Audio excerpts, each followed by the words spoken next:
प्राचीन भारतीय ज्ञान परंपरा। दोस्तों, ये वीडियो है प्राचीन भारतीय ज्ञान परंपरा के बारे में। एमपीपीएससी में पूछे जाने वाले महत्वपूर्ण प्रश्नों से संबंधित वीडियो है। तो दोस्तों, प्राचीन भारतीय ज्ञान परंपरा का मतलब क्या है? भारत की संस्कृति, शिक्षा, ज्ञान और विज्ञान की परंपरा। प्राचीन भारतीय परंपरा में गुरु शिष्य परंपरा, नृत्य, संगीत, नाटक जैसे कई चीज़ों को शामिल किया जाता है। तो दोस्तों, इसे कहते हैं प्राचीन भारतीय ज्ञान परंपरा। इसके बारे में इस वीडियो में हम दोस्तों पढ़ने वाले हैं। इसमें दोस्तों सबसे पहले हम परिचय तथा इनके स्रोत पढ़ेंगे। इसके बाद प्रमुख शब्दावलियाँ पढ़ेंगे। प्रमुख शब्दावलियाँ जैसे मठ। मठ क्या है? मठ किसे कहा जाता है? विहार। ऐसी शब्दावलियों के बारे में हम जो है तो पढ़ेंगे। वैदिक शिक्षा प्रणाली, बौद्ध शिक्षा प्रणाली। प्रमुख शिक्षण केंद्र कौन कौन से थे? जैसे तक्षशिला हो गया, नालंदा हो गया। इन सब चीज़ों के बारे में हम देखेंगे प्रमुख शिक्षण केंद्र में।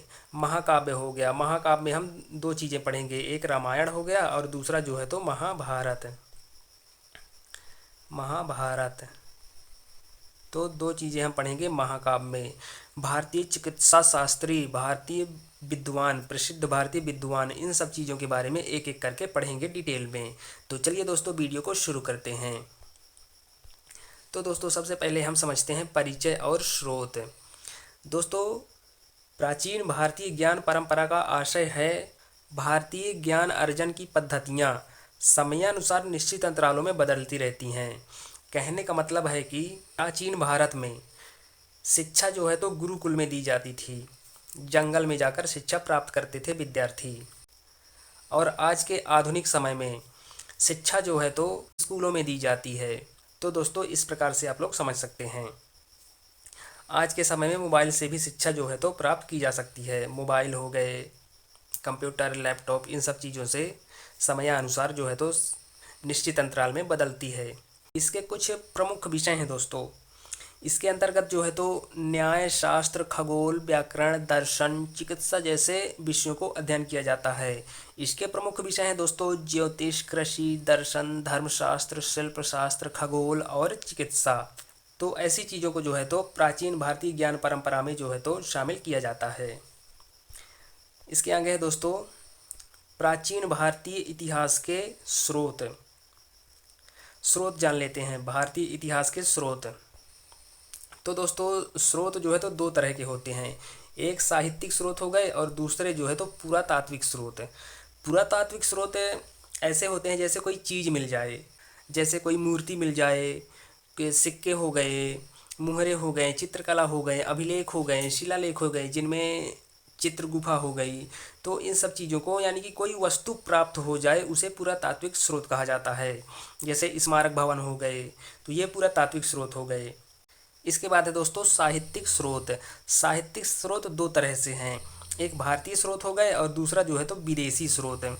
विदेशी स्रोत जो है तो दोस्तों यूनानी व रोम लेखकों के द्वारा कैसे पता चला, उन्होंने अपनी पुस्तक में भारत के बारे में क्या क्या चीज़ें लिखी, भारत के इतिहास के बारे में कौन सी चीज़ें देखी और क्या चीज़ लिखी, इनसे हमें जानकारी प्राप्त होती है। तो दोस्तों, विदेशी साहित्यिक स्रोत में जो है तो हम देखेंगे यूनानी व रोम के कुछ जो है तो यात्री भारत आए थे, उन्होंने अपनी पुस्तक में क्या चीज़ें लिखी, इनसे हमें पता चलेगा भारतीय इतिहास के बारे में। तो इनको हम आगे देखेंगे। मेगास्थनीज, टॉलमी, हेरोडोटस, निरियाकस, अरिस्टोबुलस, इन सब के बारे में जो आगे हम डिटेल में पढ़ेंगे। इसके बाद है दोस्तों चीनी यात्री। हेन सांग, फाहियान और इत्सिंग, ये तीन चीनी यात्री थे। इन्होंने अपनी पुस्तक में क्या लिखा भारत के बारे में, इसके बारे में भी हम आगे पढ़ेंगे। इसके बाद है दोस्तों अरबी लेखक। अरबी लेखक में अल सुलेमान, अल मसूदी और इब्न बतूता, ये तीन लोग थे। तो इनके बारे में भी हम आगे जानेंगे। अब हम देखते हैं दोस्तों भारतीय साहित्यिक स्रोतों के बारे में। दोस्तों, भारतीय साहित्यिक स्रोत जो है तो तीन तरह के हैं। धर्म साहित्यिक स्रोत, इसके बाद है धर्मनिरपेक्ष साहित्यिक स्रोत और एक है दोस्तों संगम साहित्यिक स्रोत। धार्मिक साहित्यिक स्रोत में ब्राह्मण ग्रंथ हो जाएंगे, बौद्ध ग्रंथ हो जाएंगे और जैन ग्रंथ हो जाएंगे। दोस्तों, ब्राह्मण ग्रंथ में जो है तो वेद, ब्राह्मण ग्रंथ, आरण्यक, उपनिषद, वेदांग, उपवेद, षट दर्शन, महाकाव्य, पुराण और स्मृतियों को देखेंगे। इन ग्रंथों से पता चलता है प्राचीन भारतीय परंपरा के बारे में। दोस्तों, बौद्ध साहित्यिक स्रोतों में सुत्त पिटक, विनय पिटक, अभिधम पिटक, मिलिंदपन हो, बुद्ध चरित, दिव्यावदान, इन सब चीज़ों से हमें जानकारी मिलती है भारत के बारे में। इसके बाद है दोस्तों जैन धर्म। जैन धर्म के ग्रंथों से हमें परिशिष्टा पर्वन, भद्रबाहु चरित, भगवती सूत्र, कल्प सूत्र, इन सब चीज़ों से जो है तो भारत के बारे में जानकारी मिलती है। तो इन्हें हम जो है तो आगे पढ़ेंगे डिटेल में। धर्मनिरपेक्ष साहित्यिक स्रोतों में हम अर्थशास्त्र पुस्तक है, ये अर्थशास्त्र चाणक्य के द्वारा लिखी गई। राजतरंगिणी पुस्तक कल्हड़ के द्वारा लिखी गई। अष्टाध्यायी पाणिनि के द्वारा लिखी गई। मुद्रा राक्षस विशाखदत्त के द्वारा लिखी गई। कालिदास जी के द्वारा लिखी गई। मेघदूत, कुमार संभवम, ऋतु संहारम, मालविकाग्निमित्रम, इन सब पुस्तकों से जो है तो हमें प्राचीन भारत के बारे में जानकारी मिलेगी। इसके बाद है दोस्तों हर्षचरित, कादम्बरी, ये पुस्तकें बाणभट्ट की है। तो इनको जो है तो आप लोगों को आगे पढ़ने को मिलेगा। इसके बाद है संगम साहित्य, तिरुकुरल, शिलप्पाधिकारम, मणि मेखले, जीवक चिंतामणि, इन सब चीज़ों के बारे में जो है तो आगे हमको देखने को मिलेगा। तो दोस्तों सबसे बड़ा इसमें है ब्राह्मण ग्रंथ। ब्राह्मण ग्रंथ में बहुत सारी चीज़ें दी गई हैं। वेद, आरण्यक, उपनिषद, उपवेद, इन सब चीज़ों के बारे में जो है तो आगे हम लोग डिटेल में देखेंगे। वेद में ऋग्वेद, यजुर्वेद, सामवेद, अथर्ववेद, इनके बारे में थोड़ा थोड़ा जानकारी लेंगे परीक्षा के हिसाब से। जो जो चीज़ें परीक्षाओं में पूछे जाने वाले हैं उनके हिसाब से हम जो है तो जानकारी हासिल करेंगे। तो चलिए दोस्तों हम और आगे बढ़ते हैं। इसके बाद है दोस्तों प्रमुख शब्दावलियाँ।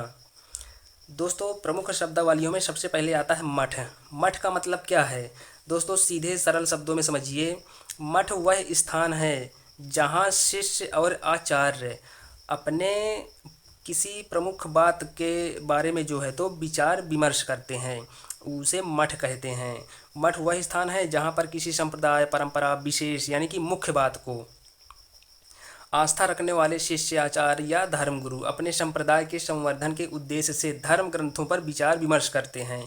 धर्म ग्रंथों पर जो है तो विचार विमर्श करते हैं, उसे मठ कहते हैं। मठ शब्द का प्रयोग जो है तो 8वीं शताब्दी से शुरू माना जाता है। 8वीं शताब्दी को शंकराचार्य काल भी कहा जाता है। तो मठ जो है तो मठ शब्द का प्रयोग शंकराचार्य काल से शुरू माना जा सकता है। इसके बाद है विहार। बिहार, विहार का मतलब क्या है, ये राज्य वाला बिहार नहीं है, विहार है। तो दोस्तों बौद्ध मठ जो है तो बौद्ध मठ के लिए संस्कृत और पाली शब्द है। यह बौद्ध भिक्षुओं द्वारा उपयोग किया जाने वाले आवासों को संदर्भित करता है। विहार यानी कि आवास। इसके बाद है दोस्तों स्तूप। स्तूप यह एक अर्धगोलाकार इमारत होती है जहां बौद्ध भिक्षुओं के अवशेषों को रखा जाता है। स्तूप का डिजाइन कुछ इस तरह का होता है दोस्तों, अर्धगोलाकार इमारत जैसा। यहाँ पर बौद्ध भिक्षुओं को अवशेषों को रखा जाता है। अवशेष यानी कि कहने का मतलब है कि बौद्ध भिक्षुओं के जो है तो नाखून रख दिए जाएं या फिर दांत, माने कि जो चीज़ें बची हों उनको रखा जाता है यहाँ पर। इसके बाद है चैत्य। चैत्य वह स्थान है जहाँ पूजा या प्रार्थना की जाती है। इसी स्थान पर एक स्तूप होता है, इसे चैत्य कहते हैं। अर्धिका, किसान जो दूसरों की भूमि को जोतता है और आधी फसल अपने हिस्से के रूप में प्राप्त करता है, इसे गांव की भाषा में लोग दोस्तों अधियाँ कह सकते हैं। जैसे किसी के पास खेत नहीं है और किसी दूसरे व्यक्ति के पास ज़्यादा खेत है तो वो दूसरे व्यक्ति से जो है तो अधियाँ का खेत ले लेगा, उसमें जोतेगा, बोएगा और जो फसल उगेगी उसका आधा अपना रख लेगा और उसको जो है तो आधा मालिक को दे देगा। इस प्रकार से अर्धिका होती है। हलिन, हलिन यानी कि हल वाला, जोतने वाला, हल चलाने वाला। अग्रहार, अग्रहार दोस्तों अग्रहार भूमि जो है तो गांव या खेत थे। अग्रहार गांव या खेत थे जो ब्राह्मणों को दिए जाते थे बिना कर के, यानी कि इसमें कर छूट रहती थी, कर रहित रहती थी ये। अग्रहार यानी कि गांव भी हो सकता है, भूमि भी हो सकती है, खेत भी हो सकते हैं। ये ब्राह्मणों को दिए जाते थे, कर मुक्त रहता था। ये ब्राह्मणों को क्यों दिए जाते थे दोस्तों, ये गांव जो है तो अग्रहार भूमि, गांव, खेत ये इसलिए दिए जाते थे कि ये ब्राह्मण जो है तो गांव को शिक्षित करें, वहाँ पर शिक्षा लाएं या फिर शिक्षा का केंद्र बनाएं। इसलिए ब्राह्मणों को वो ज़मीन जो है तो दान में अग्रहार के रूप में दी जाती थी। और ये ज़मीन दोस्तों आप लोगों को ध्यान रखना है कर रहित रहती थी, इसमें कोई टैक्स कोई कर नहीं लगता था इस ज़मीन में। अग्रहार को प्राचीन काल में अग्रहारम चतुर्वेदी मंगलम घटोका या बोया भी कहा जाता था, बोया के नाम से भी जाना जाता था प्राचीन काल में। अग्रहारों का निर्माण रख रखाव चोलों और पल्लवों जैसे राजवंशों के द्वारा किया गया था। इसके बाद है दोस्तों ब्रह्मदेय। ब्रह्मदेय ब्राह्मणों को उपहार के रूप में दी गई कर मुक्त भूमि होती थी। ये दोस्तों ब्राह्मणों को पर्सनली दी जाती थी। ब्रह्मदेय जो है तो ये भूमि जो है तो ब्राह्मणों को पर्सनली दी जाती थी। और ये अग्रहार जो थी, अग्रहार भूमि गांव खेत जो दिए जाते थे तो ये ब्राह्मणों को शिक्षा का केंद्र बनाने के लिए दिए जाते थे। तो इनमें अंतर जो है तो आप लोगों को ध्यान रखना है। इसके बाद है दोस्तों देवदान। मंदिर के लिए दिया गया अनुदान देवदान कहलाता था। और यही दान बौद्ध या जैन धर्म के समकक्ष अगर दिया जाए तो उसे पल्ली चंद कहा जाता था। इसके बाद है दोस्तों उपाध्याया। अध्यापन कराने वाली महिलाएं, अध्यापन कराने वाली महिलाओं को उपाध्याया कहा जाता था। और जो यानी कि जो पढ़ाते थे, जो पुरुष पढ़ाते थे उन्हें उपाध्याय कहते थे। उपाध्याय, पुरुषों को उपाध्याय कहते थे और महिलाओं को उपाध्याया। अध्यापन कराने वाली महिलाओं को उपाध्याया कहते थे और अध्यापन कराने वाले पुरुषों को उपाध्याय कहते थे। उपकुवर्ण ब्रह्मचारी वह व्यक्ति जो अपना अध्ययन पूरा होने तक ब्रह्मचर्य जीवन का पालन करे। एक बार उसकी शिक्षा पूरी हो जाए उसके बाद वह गृहस्थ जीवन व्यतीत कर सकता है, तो उसे जो है तो दोस्तों उपकुवर्ण ब्रह्मचारी कहा जाता था। नैष्टिक ब्रह्मचारी उस व्यक्ति को कहा जाता था जो मृत्यु पर्यंत ब्रह्मचारी होने की प्रतिज्ञा लेता था, यानी कि जब तक वो मरेगा नहीं तब तक ब्रह्मचारी ही रहेगा, उसे नैष्टिक ब्रह्मचारी कहते थे, वो प्रतिज्ञा लेता था। इसके बाद है दोस्तों ब्रह्मवादिनी। ऐसी महिलाएं जो संपूर्ण जीवन ब्रह्मचर्य का पालन करते हुए वेदों का अध्ययन करती थी ब्रह्मवादिनी कहलाती थी, यानी कि संपूर्ण जीवन वे ब्रह्मचारी रहे। इसके बाद है दोस्तों सदोवधु या सदोद्वाहा। ऐसी महिलाएं होती थीं जो ब्रह्मचर्य आश्रम पूरा होने के बाद गृहस्थ आश्रम में प्रवेश करती थीं। इसके बाद है दोस्तों और आगे बढ़ते हैं गृहपति। गृहपति दोस्तों ये घर का मुखिया होता था। घर में रहने वाली महिलाओं, बच्चों, नौकरों और दासों पर नियंत्रण करता था। कभी कभी इस शब्द का प्रयोग जो है तो नगरों में रहने वाले संभ्रांत व्यक्तियों के लिए भी किया जाता था और व्यापारियों के लिए भी किया जाता था। तो ये गृहपति को आप लोगों को ध्यान रखना है। पेरी प्लस दोस्तों, पेरी प्लस जो है तो ये एक यूनानी शब्द है, यूनानी भाषा का शब्द है। इसका अर्थ होता है समुद्री यात्रा। तो इसको जो है तो आप लोगों को अच्छे से ध्यान रखना है दोस्तों। पेरी प्लस का अर्थ होता है समुद्री यात्रा और एरिथ्रियन का शब्द होता है लाल सागर।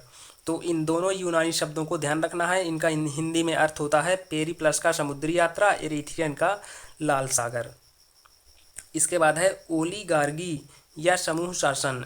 जहाँ सत्ता पुरुषों के एक समूह के द्वारा होती थी, यानी कि पुरुषों के एक समूह के हाथ में होती थी सत्ता, तो ये हो गया ओलीगार्गी या समूह शासन। इसके बाद दोस्तों है वैदिक कालीन शिक्षा प्रणाली। तीसरे नंबर में हम देखेंगे वैदिक काल में शिक्षा की प्रणाली कैसी थी। तो दोस्तों वैदिक काल में ऐसा माना जाता था कि वेदों के अनुसार शिक्षा जो है तो आजीवन चलने वाली प्रक्रिया है।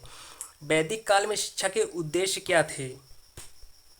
वैदिक काल में शिक्षा के उद्देश्य क्या थे? दोस्तों वैदिक काल में शिक्षा का उद्देश्य था मोक्ष की प्राप्ति।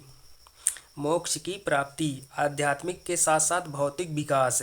आध्यात्मिक का मतलब है कि मन की शांति, अपने मन को, अपनी इंद्रियों को अपने वश में करना, ये आध्यात्मिक ज्ञान होता है। भौतिक का विकास का मतलब है कि अपना परिवार चलाना, मेहनत करना, कुछ कमाना। तो इस तरह से जो है तो शिक्षा का उद्देश्य था। और शिक्षा दोस्तों जो है तो प्रारंभिक शिक्षा कैसी थी? प्रारंभिक शिक्षा परिवार में होती थी 5 वर्ष की आयु में विद्यारंभ संस्कार के द्वारा। विद्यारंभ संस्कार के द्वारा कुल पुरोहित के द्वारा जो है तो शिक्षा प्रदान की जाती थी। ये थी प्रारंभिक शिक्षा। उच्च शिक्षा, उच्च शिक्षा में दोस्तों प्रवेश आयु, कैसी प्रवेश आयु थी? दोस्तों ब्राह्मणों के लिए उच्च शिक्षा जो है तो वैदिक काल में उच्च शिक्षा जो है तो ब्राह्मणों के लिए 8 वर्ष में थी। प्रवेश जो है तो वसंत ऋतु में गायत्री मंत्र के द्वारा होता था। क्षत्रियों के लिए 10 वर्ष में ग्रीष्म ऋतु में होता था प्रवेश त्रिष्टुप मंत्र के द्वारा। वैश्य में 12 वर्ष पतझड़ ऋतु में जागती मंत्र के द्वारा इनका प्रवेश जो है तो होता था गुरुकुल या आश्रम में। और ये दोस्तों संस्कार संस्कार दो तरह के थे। उपनयन संस्कार जो है तो प्रवेश के समय, यानी कि गुरुकुल या आश्रम में शिक्षा प्रारंभ करने के लिए प्रवेश के समय उपनयन संस्कार होता था। शिक्षा समाप्ति के समय समावर्तन संस्कार होता था। तो इन संस्कारों को जो है तो आप लोगों को ध्यान रखना है। आयु आयु दोस्तों, एक वेद अगर कोई मान लीजिए एक वेद पढ़ लिया तो वो होता था स्नातक। ये 12 साल का होता था, 12 वर्ष का स्नातक होता था। आज के ज़माने में तो सिर्फ 3 साल में स्नातक हो जाता है, उसमें भी कोई कॉलेज नहीं जाते। तो दोस्तों वैदिक काल में जो है तो एक वेद अगर कोई पढ़ लेता था तो 12 वर्ष लगते थे उसको एक वेद पढ़ने में, उसे स्नातक कहते थे।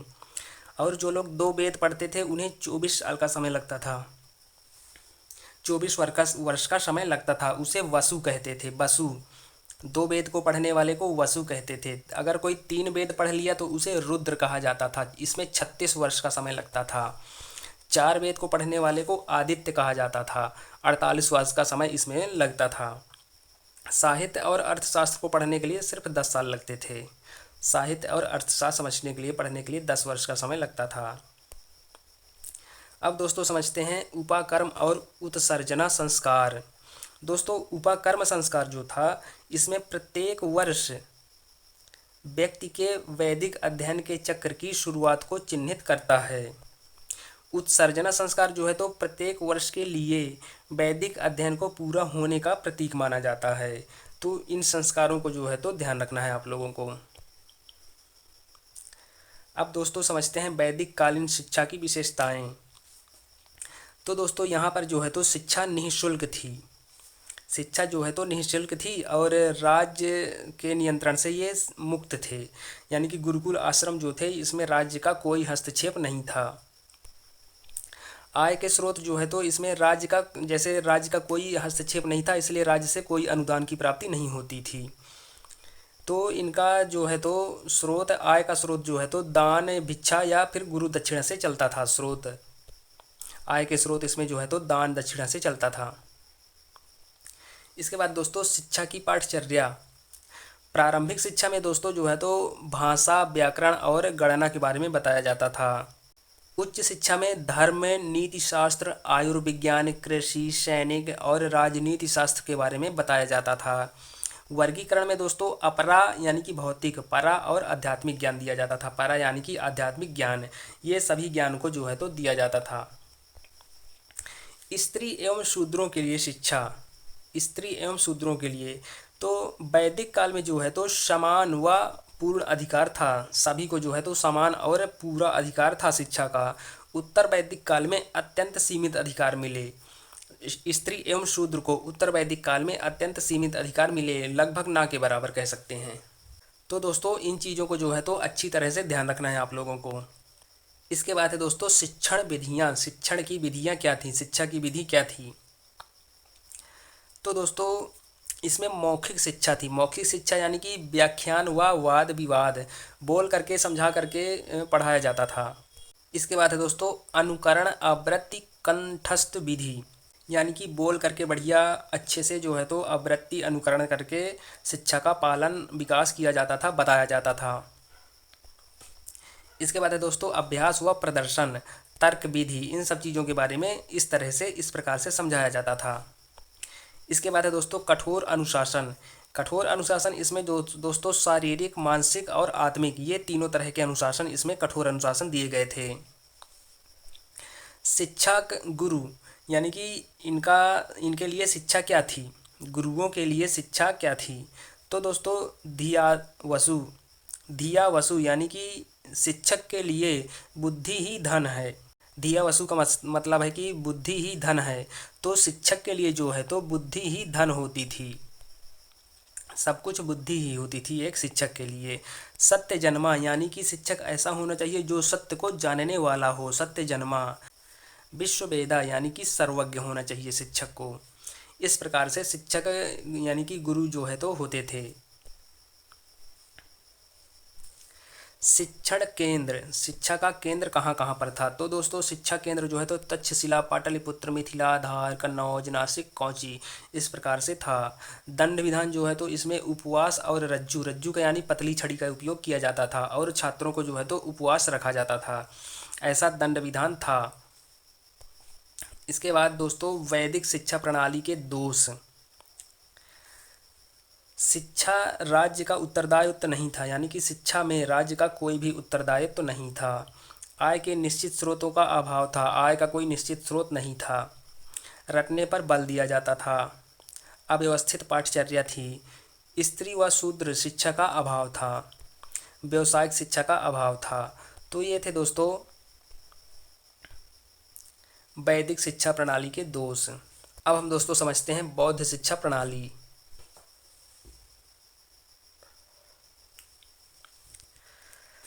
500 ईसा पूर्व से 1200 ईसा तक बौद्ध मठों व विहारों में दी जाने वाली शिक्षा थी ये बौद्ध शिक्षा प्रणाली।